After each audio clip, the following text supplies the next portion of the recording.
Greetings, Joe Baker here from the John Knoppinger Commons. It's about 12:01. It's all day, El Quattro. It's a great day. All right, we've got lots of donors already making gifts. We've already unlocked 4 gift challenges based on donors. We're closing in on 100 donors. So if you haven't made a gift yet, please jump on in. Every year we start off with a streaming show. This year we're gonna highlight Calvert Hall Lacrosse. We got a distinguished panel of graduates to talk a little bit about the Calvert Hall Lacrosse program. It's a great tradition. On my right, Brian Bolewicki, class of 12. All right, head coach Bryan Kelly, class of 87.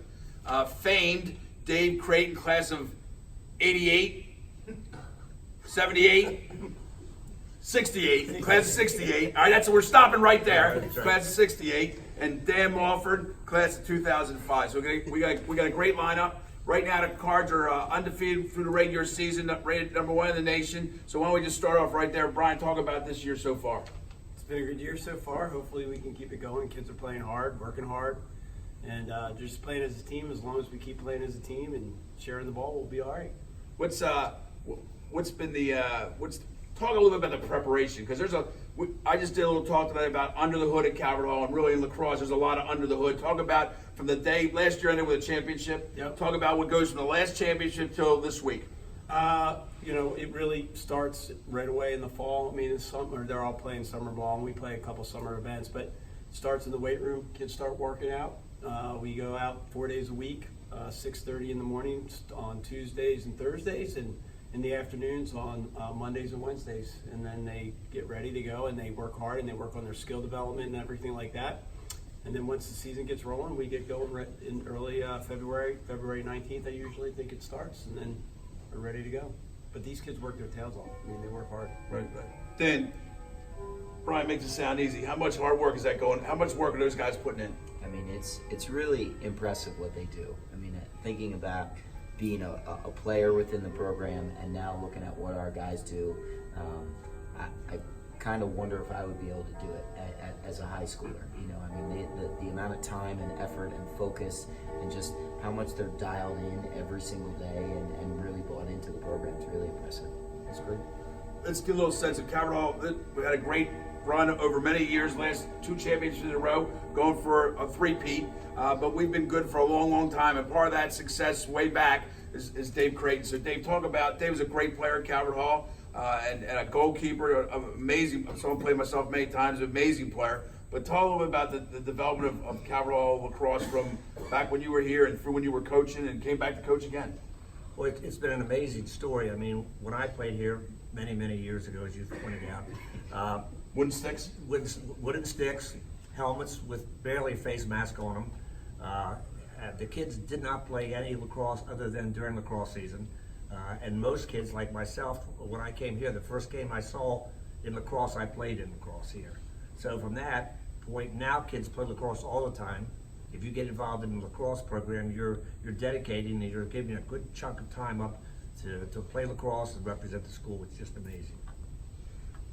Brian, your teams, you do a lot more than just, it's not all about X and O's, right? It's about building the team, and every year your guys get together and pick themes. Talk a little bit about the themes. Talk about this year's theme.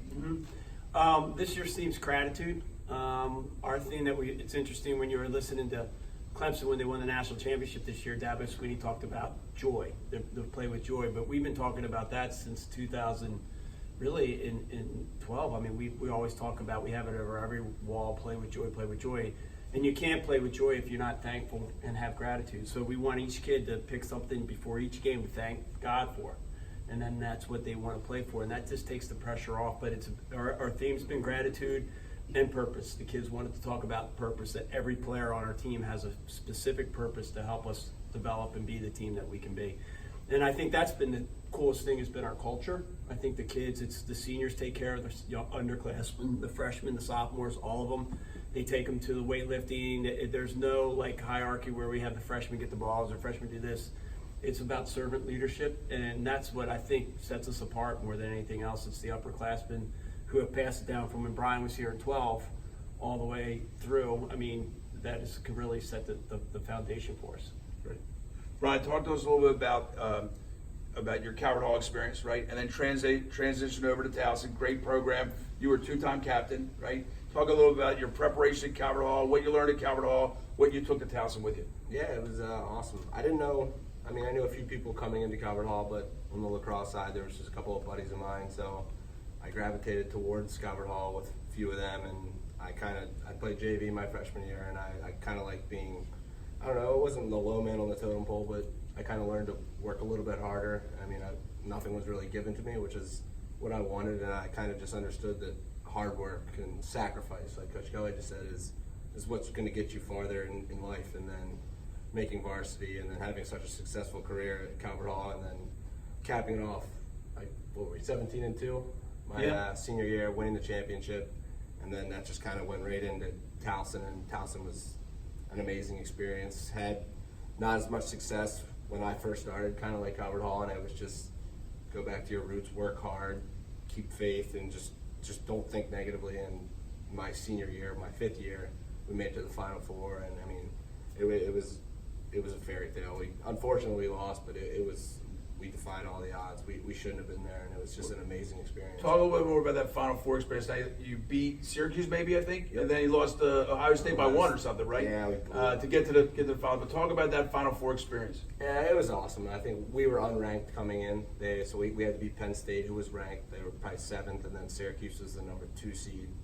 And everyone's doubting us, and that's kind of what you want. You're just like, whatever, it's no big deal. And we're such a close-knit group, and kind of just learned that from, I mean, my senior year, we had 4 other Calvert Hall kids that had come behind us. So I had Tyler Mays on my team, who was my roommate. He was great. Great player, right? Great player. Great senior year in college, right? Unbelievable. So it was like, everybody's just so close, and when something bad would happen, they'd score a goal. It's no problem.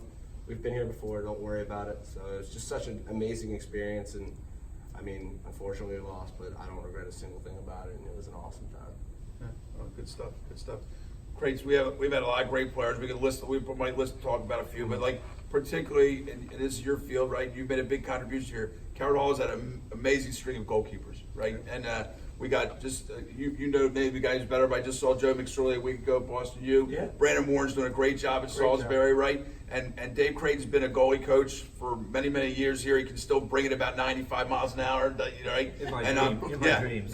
He doesn't try to score goals against a goal. He tried to hit him, I think. That's the goal. But talk about goalkeeping. Talk about what you've done. I mean, mention some of those other names. Tommy Sears. We had great goalies, right? Flynn, right? Go We've ahead. had really lucky to have a great group of kids come in and play goalie here.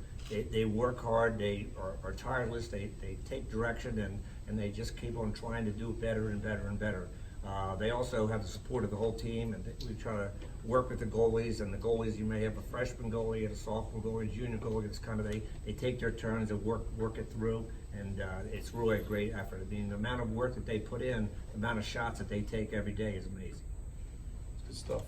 Mulf, talk about you coached a little bit at the college level, Yeah, right? I did, yes. And that's you can tell us a little bit about that coaching experience. But when truthfully here at Calvert Hall, working with Brian and the great coaching staff you have, tell us how that kind of I think might mesh up with the college experience, right? In terms of the level of coaching that our guys get here. No, absolutely. So I was able to coach for 4 years at Division I at Robert Morris University, and was their defensive coordinator.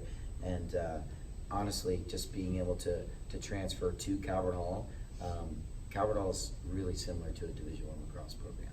Just the amount of time and effort that these guys put in, and really are focused on it, and really the coaching staff as well. You know, I mean, Coach Kelly and the rest of the guys. I mean, the care that they have for these guys at an individual level. Take away the X's and O's portion of it. Just growing these guys as young men, I think, is just really remarkable. What Coach Kelly and his staff have done for many years now. And just being able to, come from, coaching at that Division I level, but also not really skipping a beat, and being blessed to come back and coach at a program that gave me so much has been a ton of fun. I've learned more than I can even imagine, right? And I'm still learning every day. It's been, really kind of a blessing in that as well. And, just gaining relationships with different coaches, but most importantly with the players, right? And really helping them experience what I was able to experience, what we all were able to experience when we walked through the halls here at Calvert Hall. Brian, when you took over as coach on 1990, 96. Was there 9 in there? 1996, Yeah. right? You were 14 or 15, I don't remember. 26 years old. 26 years old. You were thinking you're going to be coaching maybe a year or two, see how it goes, or something like that? I thought I'd be fired by 2 or 3 What were you years. thinking? What's the progression been? You guys have been good the whole way, but what do you think over 20 plus years? What's the progression been, or how's it going? It's been great. I mean, honestly, I've learned more through my failures than I have through my successes. And I think that's kind of helped me mold me as a coach and helped me continue. And I'm still learning. I still love to learn. I think each year I take something different away, and you just keep developing and growing. And, in 03 when we won our first championship, it was the first time we won, I think, in 27 years. There was a gap. And that was incredibly special because it was just the hard work to get there, and then those guys, it was like that one spark that lit the flame. We beat Gilman in overtime, and we needed that one win to believe, and our guys did, and then we just kept building off of that.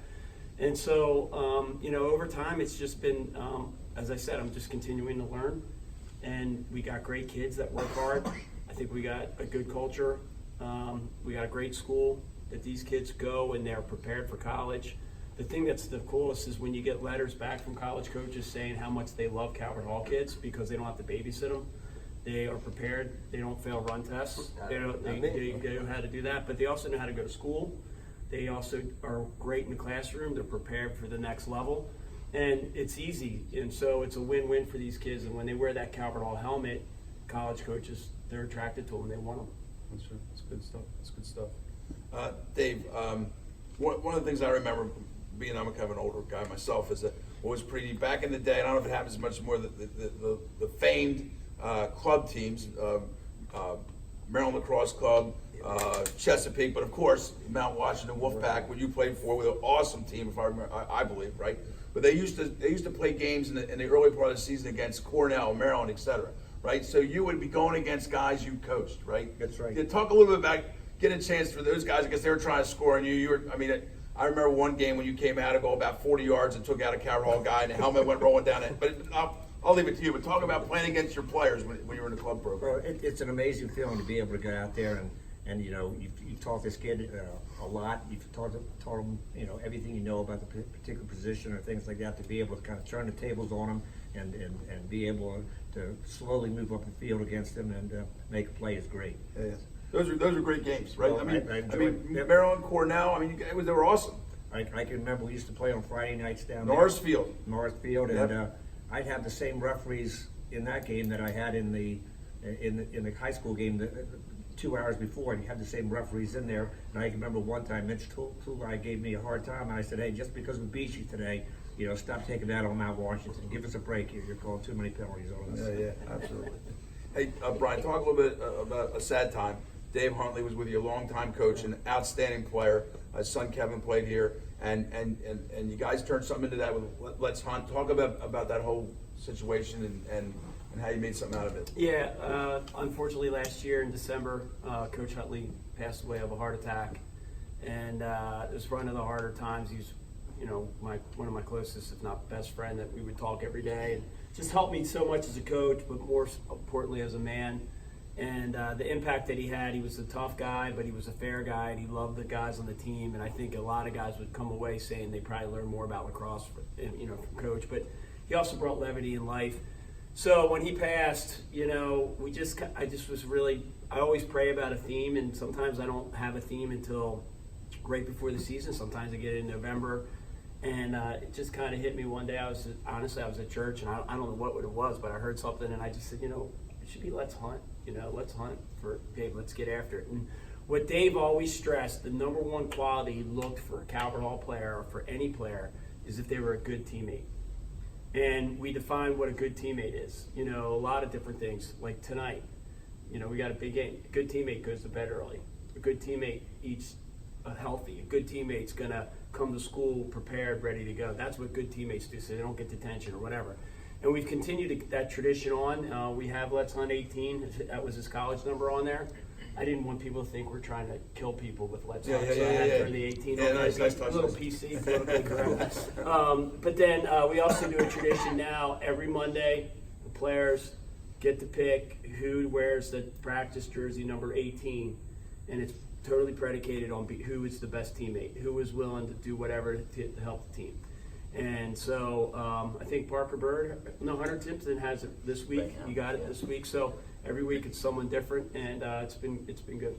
Okay. So that was very special. We're trying to make something very positive out of a really sad time. Yeah, and his imprint is huge, still there. It'll never go away. Just an amazing man, just somebody who I think about it all the time. Brian, now you're finished college, right? Talk a little bit about the Calvert Hall lacrosse community going forward, right? That you're part of something, whatever that, and maybe some of the skills you picked up from playing lacrosse, high school, college, that you transition that to what you're going to do in your career. Yeah, so I think one of the most eye-opening things when I graduated college was the amount of alumni, from Coach Kelly to many other guys, that reach out and say, do you need help finding a job or something like that. And it's crazy. The first company I interviewed with, I ended up getting the job, and then Coach Kelly calls me the next day and is like, so did you get the job? What are you talking about? I said, I was your reference. Like, it was his roommate in college. And I was like, oh, I don't know if that's good or He bad. called me right away. He didn't know. I'm like, yeah, Bolewicki's worth hiring. So it's crazy. It's You just such better a- give the all-day hall. There you go.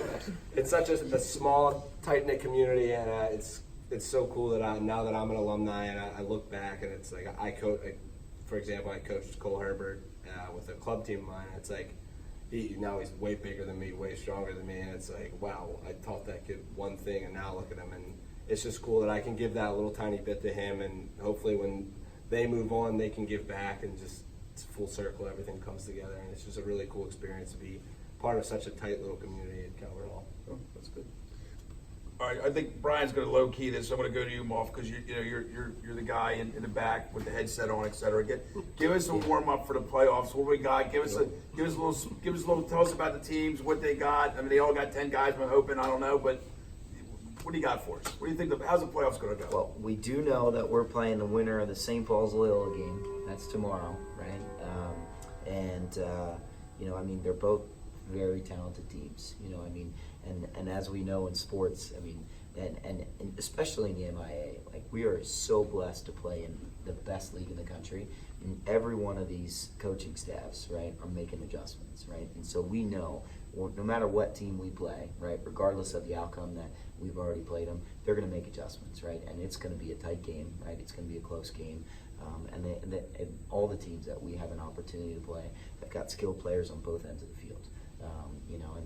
Do we feel like we're in a good spot? We do, right? But we're using these couple days of practice, this bye that we have, to really focus on Calvert Hall and really get better. And we watched the film from our last couple games and picked out the things that we need to improve upon. It's been a lot of fun. Today's practice was one of the most fun we've had in a long time, right? Just focusing on us and really getting better about us.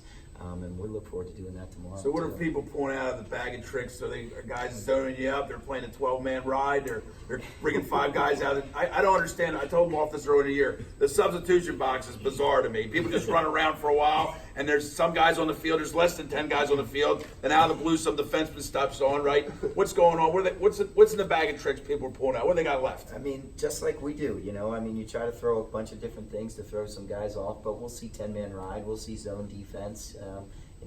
It'll be things. They'll shut off guys. I mean, we've seen it all, right? But I'm Pull sure the goalie, maybe? That's a good one. Hey, they could, right? Yeah. We'll be ready for that too. like but lots of different things, yeah. But we're ready for it too.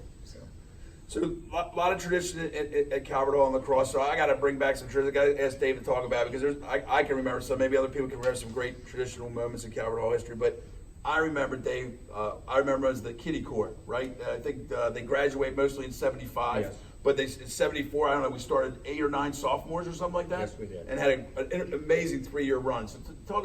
What you remember about the kiddie court? Well, the main one that I remember, of course, was Tommy Sears. Turned out to be a great goalie, a 3-time All-American goalie at University of North Carolina. Just got an award, the Elder Tuarton Award. He just got that. These kids didn't really know. Again, they were not from lacrosse backgrounds. They came here, started playing lacrosse here. The only lacrosse program that was back there, a recreational program, was Kelly Post over in Rogers Ford's area. That's why Towson High School always had a good team. But they came here. Tommy Sears wasn't even a goalie. He was a midfielder. We put him into the goal. He did, as you know, a fantastic job. Lance Kohler was a name that probably, if you look back, is probably one of the greatest players ever to play here. And he came and he was a guy that could do it all on the lacrosse field. He's a midi. And it was just amazing, the group of kids we had, and we just went through and got better and better and had really 3 successful years with that group of kids. Brian, you're many years, you go back and play too, right? So do you have a favorite memory of other going back in history a little bit? Well, I think I played for Coach Thomas, who was an awesome coach, and my freshman year, I made varsity, and it was kind of a rebuilding year. So there was like a couple freshmen, and we were on varsity, and we weren't very good. We were like 4-8 at the time, and but Coach Thomas did something I thought that was really brilliant. At our last game was against St. Mary's, which was not in the MIA at that time or the MSA. They were about to get in, but they were really like the top team in Anne Arundel County. And he rolled the dice, and he said, "This is the game that's going to define, that's going to like shape our future." And he laid it all on that game, and we won. And then we went 3 years in a row, playoffs, championship games. We didn't win a championship, unfortunately, but that was something where that was the game that he built us for, and we ended up winning it. And that team had like some unbelievable players on it, and on paper they were more talented and more experienced than older, but he got us to believe, and I think that's what kind of helped us propel us. And that's the one game that I really remember. I mean, I remember a ton of them, but that game was the one game as a freshman that really I thought gave us that belief that we were good. Brian, you got a favorite Calvert Hall moment? Mine's more of like you learn from it. I was talking to Coach Kelly last night, was it? Yeah.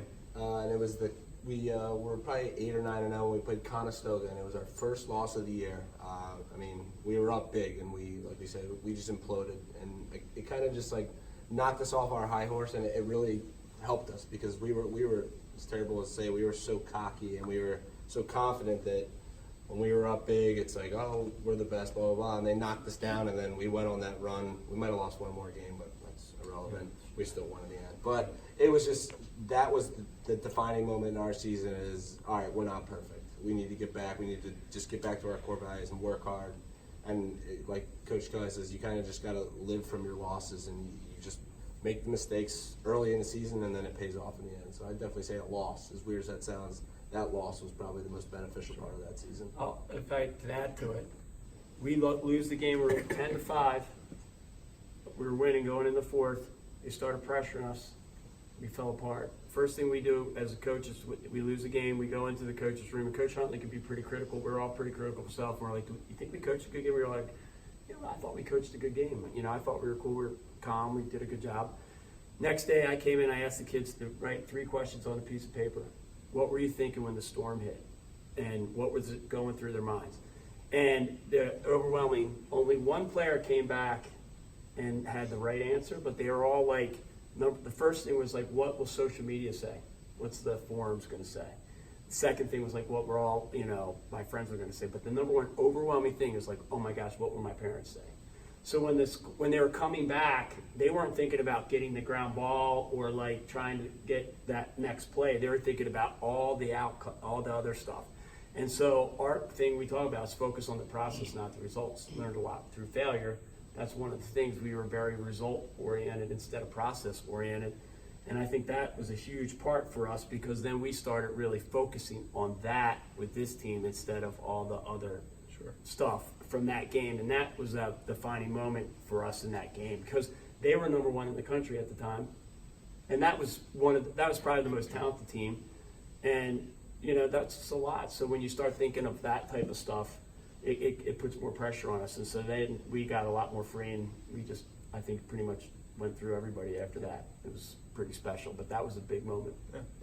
Well, favorite Calvert Hall moment? Do you have something yet? Yeah, I think it was a mistake on my part. I was finished my freshman year, going into my sophomore year, and it was early in the fall, and Coach had brought in a trainer, right, to work with the lacrosse program. And he was a guy that would not let any little detail go unnoticed, and he worked us to the bone. And I was just a measly little sophomore kid, right, who still hadn't figured out his way, right? I was on JV my freshman year. And we were in the gym, I remember this, because it was raining out or something like that, and we had to do bear crawls, the length of the gym and back. Well, I thought, okay, I got this. It was not easy, right? So you got the length of the gym and you come back. I stopped probably this short of the line, right? And the trainer, I'll never forget it. I still remember it like it was just 10 minutes ago. He came over to me and he said, don't you ever sell your teammates short again. And he made everybody in the gym start the entire workout over again, right? And I will never forget that, right, as long as I live, right? That short, right? But it goes to what Coach Kelly was talking about earlier, just the culture of the program. And Coach, correct me if I'm wrong, right? Those were kind of the years when the boys really started working hard, Yeah. right? And you brought in guys to really help us in the weight room and conditioning. And yeah, it helps us get stronger and faster, but also the mental side of it and the team aspect side of it. I mean, that is something I will never forget. And I take that with me outside of lacrosse as well, just the little details and how important that is. Yeah, it sucked at the time, but it meant a lot. It's also our core values. Like we have like 9 core values, and one of the core values is preparing these kids for their future. That's huge, like off the field and on the field in college and so forth. And so, you know, hard work is part of being prepared for your future. And so when my job as a coach is to get these guys prepared for the next level, not just in college, but just in life, you know. Dave Creighton, besides being an outstanding athlete at Calvert Hall and a long time coach, but also an outstanding math teacher, did a stint here as a math teacher, did excellent work with students, unbelievably. Give us a Calvert Hall moment in your head. You got something? Well, I guess it would have to go back to when I was playing, and there was kind of two groups of lacrosse players. You had the private schools, which were really strong, and then you had these newcomer schools. We were kind of a newcomer school into lacrosse. And the first time we actually came off with the big victory, I can still remember every time I go over to Gilman, we played on Gilman Field. Gilman, we were one of their first games. There's no way we would get close to them. And it was a nice sunny day, and all the schools were there. Hopkins had a lot of players at the game, watching the Gilman players because they were supposed to be the best team around. And we went and knocked off Gilman that day. First time Calvert Hall beat Gilman. And I can still remember one of our really good players, a guy named Butchie Whitman. I think we won the game 12-10, and he had 9 goals. There you go. I mean, so it was an amazing day for us. Yeah, I mean, yeah. it was just like we couldn't believe we won. It was Spence King coaching us. It was a great game for us. Butch Whitman is also well known for his soccer abilities, right?